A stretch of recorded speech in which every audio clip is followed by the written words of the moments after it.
officially reached Bergen. We checked in into our hotel and now we are in the city center. We grabbed a quick lunch. Now we're gonna explore the city. So the first point is the Bergen port, which is actually quite famous.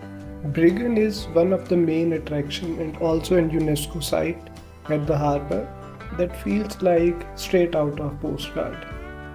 The very first building in Bergen were made in 11th century and it has been remade multiple times due to many disasters.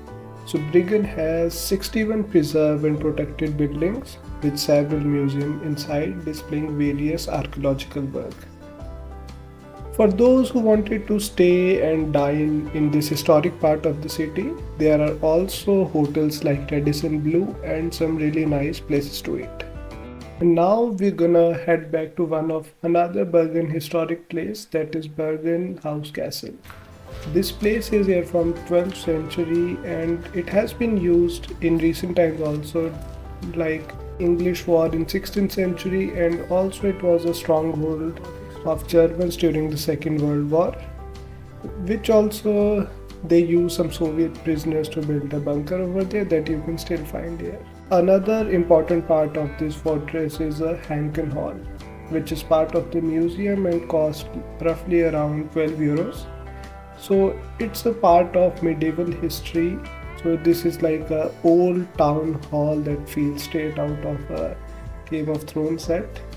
But it was very important hall where multiple important events happened, like setting up the Norway's first set of laws. And also you can enjoy the view of the harbour from inside the castle. Our next destination is Fløyen, which you can easily reach by Fløyen Funicular that cost around one way 8 euros and round trip around 16 euros. Or you can do a small hike. Bergen is one of the most rainy city in Europe. It has been raining on and off, multiple times in last couple of hours. So if you are visiting Bergen, just remember to take your umbrella always with you.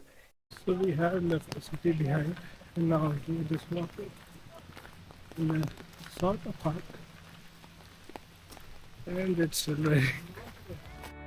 But other than the panoramic view, Floyen is also famous for another reason.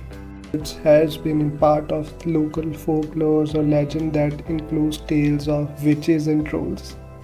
So this place was supposed to be a gathering place of witches, and they say like the forest rocks on the top were once inhabited by the trolls. These trolls will actually wander around in mountains during the night. So there is also a small park called Trolls Skagen on top of the mountain. Till 16th-17th century there were witch hunt common in Europe, and there were multiple witches that were burned in Bergen. One of a famous case to look up is to Annie Pederstor. So the normal path was taking too long. So I found a well path. Looks like a shortcut. So now I'm taking that one. Thinking maybe 5-10 minutes I'll be there. So after going through 1 hour of this weird weather that we cannot comprehend, we have finally reached our destination.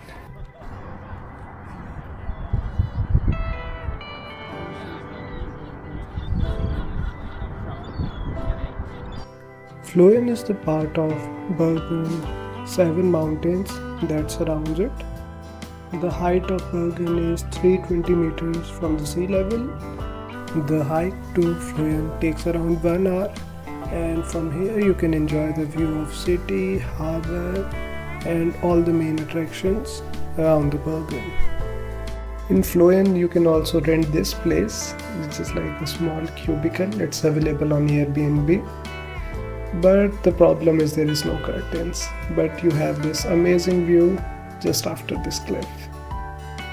There is also drinking water available right on the, let's say, the top of Floyen, right next to the Funicular, and there is also public washroom if you follow this trail. Floyen is also gateway to variety of hiking trails. So some of the famous are, let's say, Balaman, Tudemanen or Bristol, and they are according to different difficulty level. So if you have more time in Bergen, you can definitely check them out. We could have stayed there for a golden hour sunset, but so far I haven't been able to see a sunset because it's always so cloudy. So this is another place called Skansegaten. To all the people who don't want to hike and still want to enjoy that view, this place is for you. We have a nice garden, sort of garden with a fountain, and it offers limited but still nice city view and pretty convenient to reach, just 15 minutes of walk.